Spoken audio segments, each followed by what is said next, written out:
আসসালামু আলাইকুম সুপ্রিয় শিক্ষার্থীরা, আমাদের একটা কমন টপিক হলো অ্যাপ্রোপ্রিয়েট প্রেপোজিশনস। তো অ্যাপ্রোপ্রিয়েট প্রেপোজিশনে আমরা অনেক কনফিউশনে পড়ে যাই কোন শব্দের পরে কোন প্রেপোজিশন বসবে। আজকে আমরা অ্যাট কোন কোন জায়গায় বসে সে সম্পর্কে জানার চেষ্টা করব।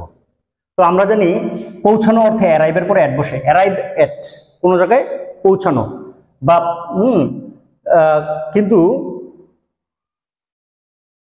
অ্যাস্টনিশের পরেও কিন্তু অ্যাট বসে। অ্যাস্টনিশের পরেও কি বসে? অ্যাট।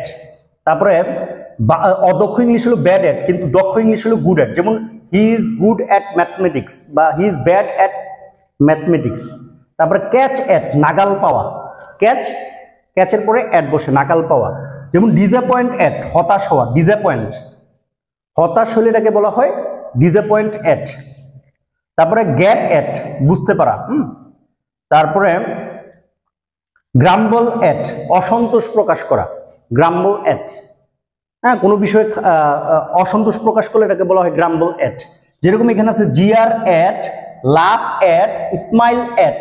তিনোটার পরেই অ্যাট বসে এবং অর্থ হয় বিদ্রুপ করা, ঠাট্টা করা।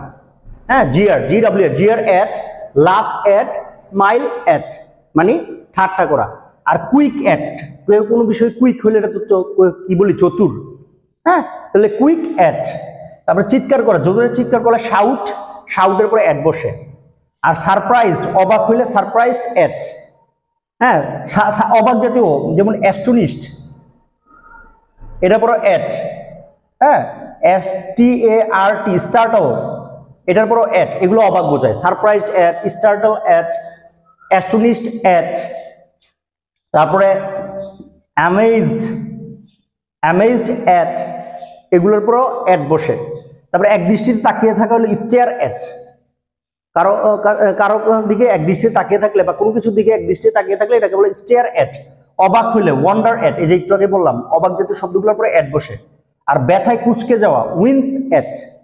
ব্যথায় যদি কুচকে যায় এটাকে বলা হয় উইন্স, WINC, উইন্স অ্যাট।